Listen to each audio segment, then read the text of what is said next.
Thursday, everybody. Welcome into the FL1 Betting Preview Show, Week 3 edition. Crazy to kind of think we're already at that point, but Paul Russo here, joined as always in studio by Jim Senacropi. Good to see you back in studio this week. Sorry I missed last week. Had a case of COVID, and it was pretty bad. Yeah.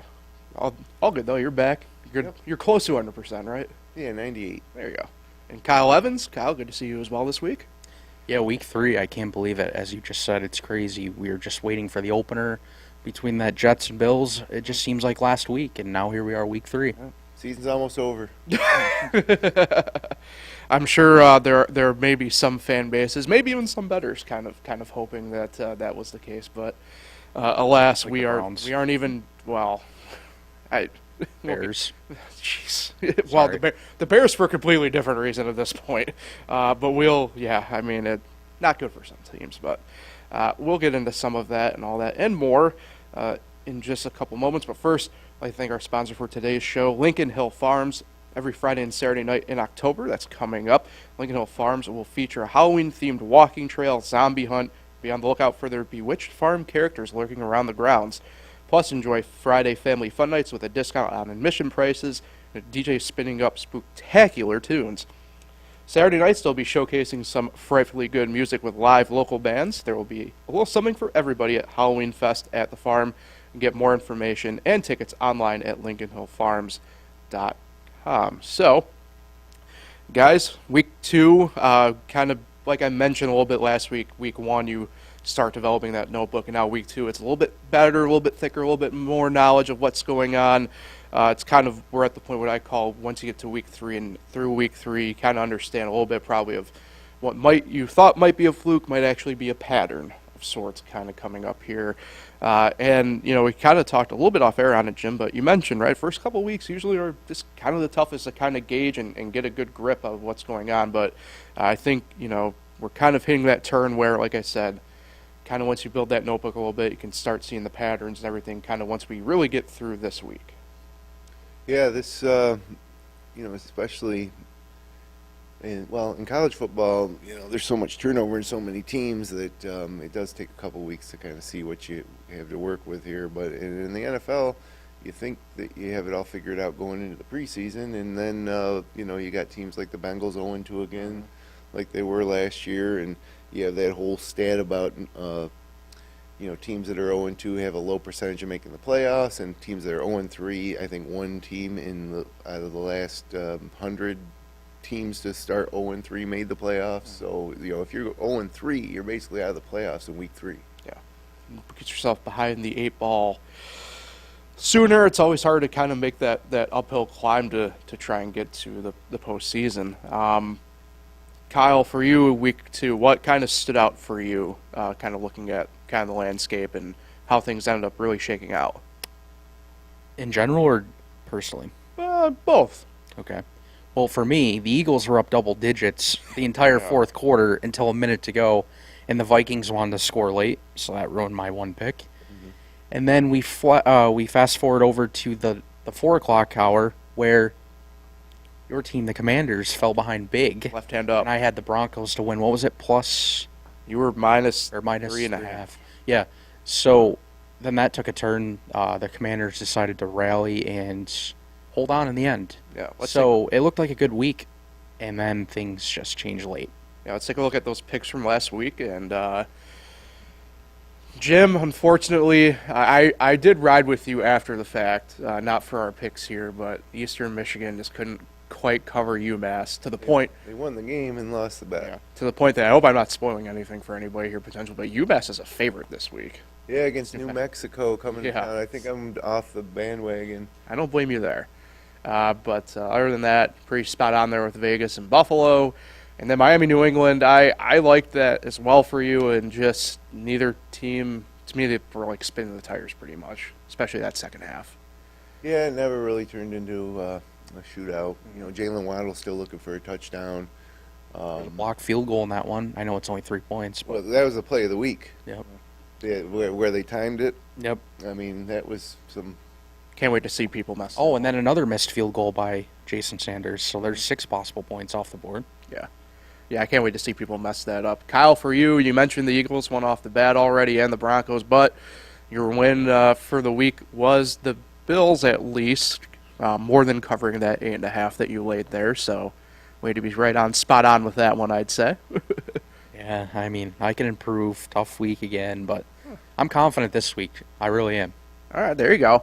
I hit my college one with LSU, and then the Giants I was more than confident with, and I think a lot of people probably were. And if you were money line better, that's all fine and well. But if you were on the spread like me, you were more than willing to accept, I think, the loss after the first quarter. Didn't look like he had any chance in the mid-fourth quarter, but Right. they came coming back. They got the win, but of course Saquon Barkley's out now, and now tonight, Thursday night, the Giants head to San Francisco, Yeah. and that's Good luck, not Giants. going to be pretty. Yep. So, yeah, I mean, I'd talk about the live line a little bit, but the Giants on the live line were a nice little hit after the fact. Anyway, though, we're getting a little bit off topic. Kyle, you're the lowest in the bank right now with 7 units remaining. Jim, first, I guess, subtraction loss of the year with 9, and then I've stuck at 500 because, look, frankly, we talked about, right, in the first betting preview, I just didn't like a ton last week, so I only had the 2 last week and stuck with it, and that's the way it is sometimes.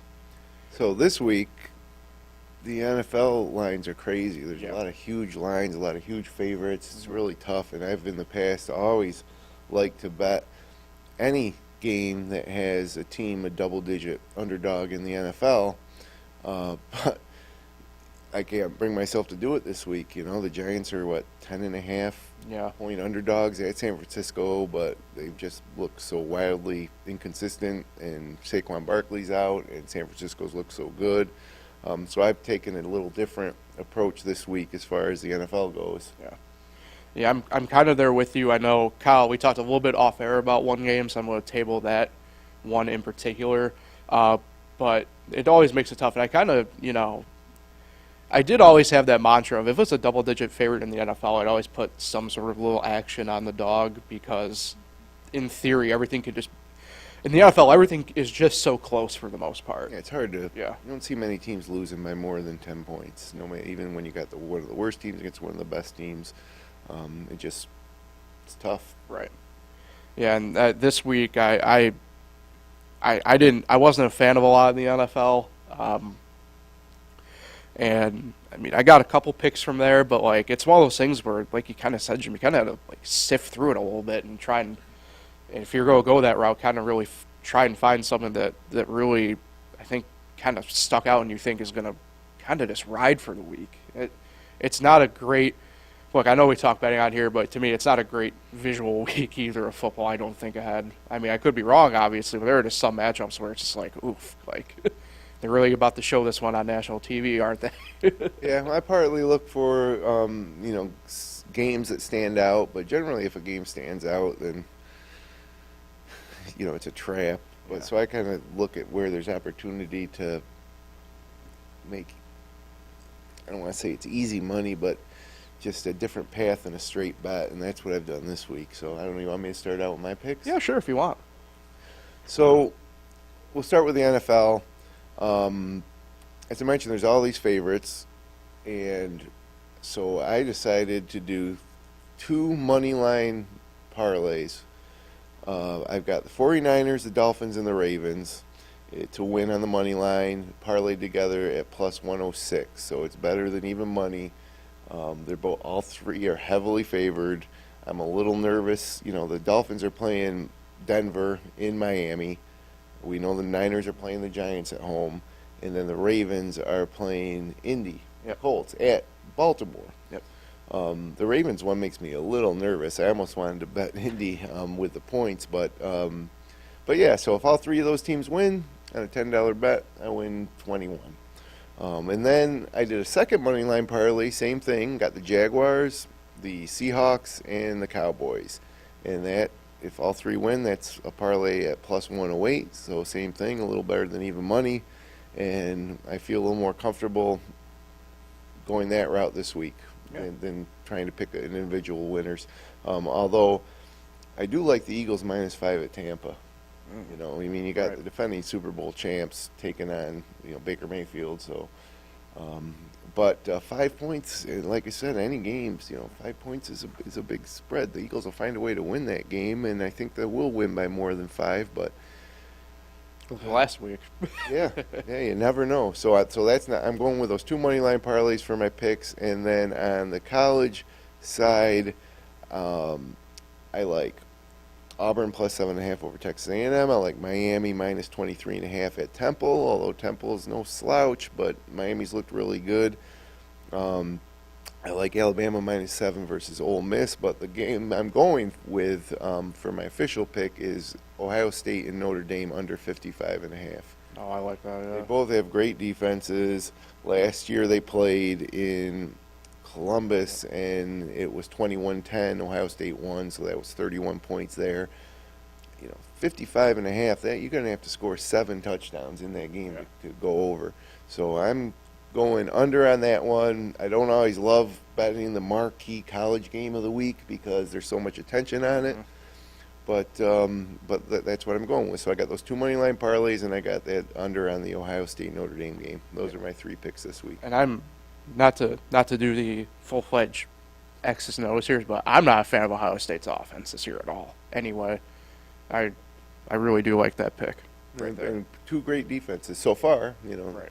But so we'll see. It'll probably be a shootout. That'll happen. Kyle, let's go to you, man. I'm going big tonight. Okay. I truly believe the 49ers cover that 10.5. Oh, okay. I'll even throw a prediction. I think it's going to be like a 34-17 game. Saquon Barkley is a huge loss. Matt Breida's their starting running back. Yeah. I think Daniel Jones is going to scramble for his life because that 49ers defense is so good. But yeah, so that's my first one, and I'm taking minus 6.5 for the Bills in Washington.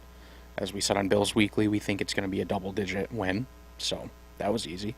And last night, I had the Eagles at minus 4.5 in Tampa Bay.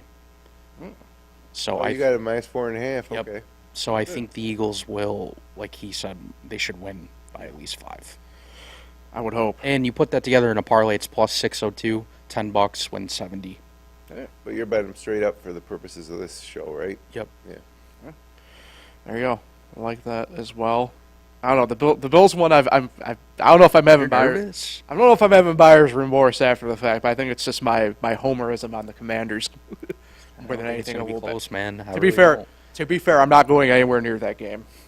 Like I said, a lot of NFL frightens me this week, even though I have 3 picks. Well, if Washington can move the ball on the ground, Yeah. then they might be able to stick with the Bills. The Washington defense is a little underrated. But And then Sam Howell gets picked off late by Jordan Poyer and seals it. total nightmare scenario for the Bills if they lose that game to fall to 1-2. So you got to look at that too sometimes, and you think, okay.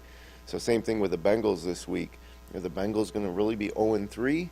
I mean, it's possible, It's true. but you would like to think, you feel good betting with the Bengals this week. But Yeah, I do agree there. But I did not go there. So I'll start in the NFL here, like I guess everybody else has. I'm doing Detroit minus 3 against the Falcons. Think they rebound, and I'm not convinced on Desmond Ritter. I was just gonna say. I just I like concerned. that. I like that. And then the other NFL one I'm going with, my first, I think, total one on the year, Houston and Jacksonville under 44. Kind of follow a little bit of, I think, the week 1 deal, like with you, Jim, with Houston and Baltimore.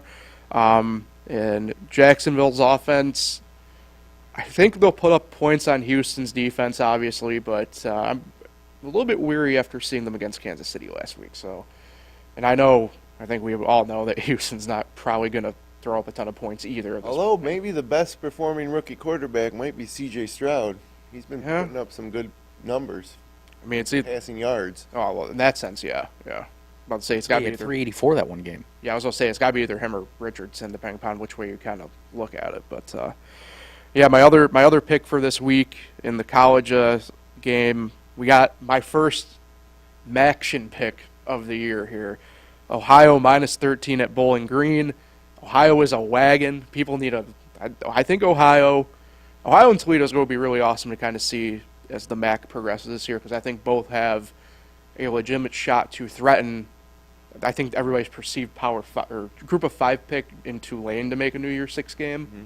I think Ohio more so than Toledo has the shot out of the MAC, but Ohio's really good. I mean, they knocked down Iowa State. I mean, they're a good little team, the Bobcats. So I'm going with them, and Bowling Green's not great. So Is it at Ohio or Bowling Green? it's at Bowling Green, so I got the road favorite on that one. Northwest Yeah. Ohio cornfield. I've been to Bowling Green. Really, Yeah. I've You driven. drive through a lot of cornfields Yeah. to get there, and it's nice though. Nice I'll say campus. I've driven through Toledo a ton. I've never made it the extra 40-ish minutes south of there, I believe. So I just remember driving west through cornfields for a long time, and then finally you get there to Bowling Green. the Falcons. So that's so those are our picks for the week, boys. So how about that? So Yeah, one before we got here, I just Yeah. took a look at the NFL futures too, and I don't know if I'm going to do anything with it, but the Bengals are plus 2,000 now. Yeah, I mean, they are 0-2, and if they lose this week, hard not to put a little bit of a sprinkle on there. plus 2,000 to win the Super Bowl. Yeah. I mean, last year I was high on the Bengals throughout the playoffs, and they had a questionable call against Kansas City. Mhm. So, but I also got to point out that the Rams, the LA Rams, are plus 7,000 to win the Super Bowl. Oh. Now, I don't think the LA Rams are going to win the Super Bowl, but man, they have looked better than most people were giving them credit for heading into this season. And they have Cooper Kupp's out; he'll be coming back. They've looked good on both sides of the ball. They still got Aaron Donald. Matt Stafford is an experienced quarterback, and like you said, they look better than we thought, but they're still plus 7,000. And they have everybody's fantasy rookie darling, Pekka Nuku. Nuka, he's on my team. You got him. So, not saying that the Rams are going to win the Super Bowl, but coming out of the NFC, if they could get to an NFC Championship game, then it's an easy hedge to make a decent amount of money if you can get them at plus 7,000. Yeah. So basically, a $10 bet would win 700 if they won the Super Bowl. But if they get to the divisional round, you can start hedging. But certainly, if they get Right. to an NFC Championship game, then you're guaranteed to make a profit of $350 if you hedge it properly. Mhm. So I don't know. I haven't decided if I'm doing anything with that, but I do like looking at those futures. None of them stood out to me preseason, but now 2 weeks in, the Bengals plus 2,000, the Rams plus 7,000. And I should also mention too that if you bet on DraftKings, they have these no sweat bets. Yep. I mean, you can't go wrong with those. You're No. basically getting a free bet, 3 a week: Thursday, Sunday, Monday. Mhm. So it's hard enough to gain an edge, on sports books and to make a profit betting sports. So you need to take advantage of those promos. Yeah. For sure.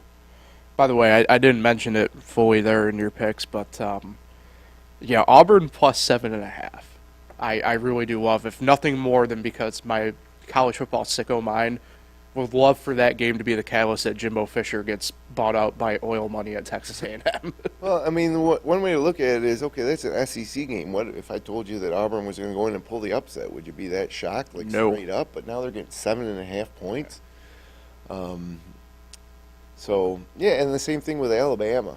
Mhm. They've got off to a little bit of a slow start, but they're -7 against Ole Miss. Mhm. I don't know.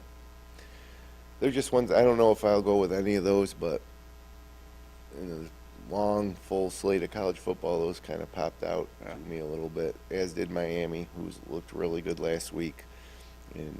But that's a trap game. You don't, because Temple's decent. Yeah.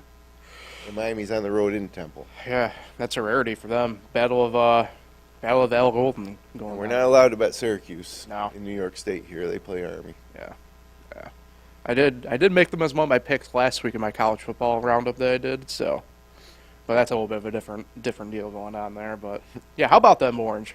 3-0 only team. Obviously, this is betting thing, but let's toot the horn on them. Only team in the country, top 5 defense and a top 5 offense. Yeah, and that should continue this week against Army. In theory. Let's hope. Yes, agreed. Kyle, anything else you're kind of looking at this weekend, or I don't think I'm Any gonna. baseball this weekend? yeah? I haven't really looked, but I do kind of have another NFL pick, but I don't know. Say it. I've seen a lot of people do it too. I don't know. I'm feeling maybe the Titans plus 3.5 in Ooh. Cleveland. I like that. No Nick I've Chubb. seen Cleveland potentially imploding after looking good week one, Deshaun Watson, the He just doesn't consensus look is good. he's not the same, and they lose Nick Chubb, although their backup looked fine. But I like that too. I think the Titans are a little underrated. I think they got the type of offense that can And DeAndre Hopkins go hasn't against even a good got defense like going. Cleveland. DeAndre Hopkins only has 100 yards in 2 games and no touchdowns, so he's due for a big game. And then Derrick Henry, good luck stopping him. Yeah. So I don't know. I might eventually do it, but I do kind of like that one. And we make these bets here on Thursday. And once you get into the weekend, sometimes you bet a little bit more. And I had a bad weekend when it came to live betting. Trying to think. I think I put $5 on Pittsburgh and the over late in some second half of that Cleveland game, and that didn't hit. I did win on Carolina, but yes, sometimes you try to be disciplined and be well thought out, and then deploy your strategy. Then you're sitting there with the live bets, and Right. things can get a little bit yeah. away from you because you're doing a lot of like spur of the moment, bets. I know that one of my friends put $2 down on the Giants to win on the money line when they were down, early in the fourth quarter, and that paid like $20. Right. About to say the Giants were a nice live line bet for me last weekend, but at the same token, we mentioned, this is primarily right football. We talk football here, but full disclosure, right? I live bet on the NASCAR race Saturday night even, and that backfired incredibly on me because there was no passing and got doomed on that one, and that happens from time to time. But it's a dangerous game. It really is a dangerous game. You have to stick to your strategy, stick to your guns as best you can, and hope for It's hope as for the much best. about right? bankroll management as it is about Right. exactly picking. So, if you start out the season with $100, then you should be betting maybe 30% of that each week. And now if you lose and you're down to 80, you should be betting even less. And then if you start to build your bankroll, then 30%. I mean, that's a pretty simple way to look at it. But like I said, you try to be disciplined, and then the games start happening, and you're on your phone Right. seeing a bet that you like, in a live game, or there's so much to bet on, touchdown scores, player props. It's you can get burned through that bankroll pretty quick. Definitely. Kyle, you're learning that a little bit the hard way at the moment.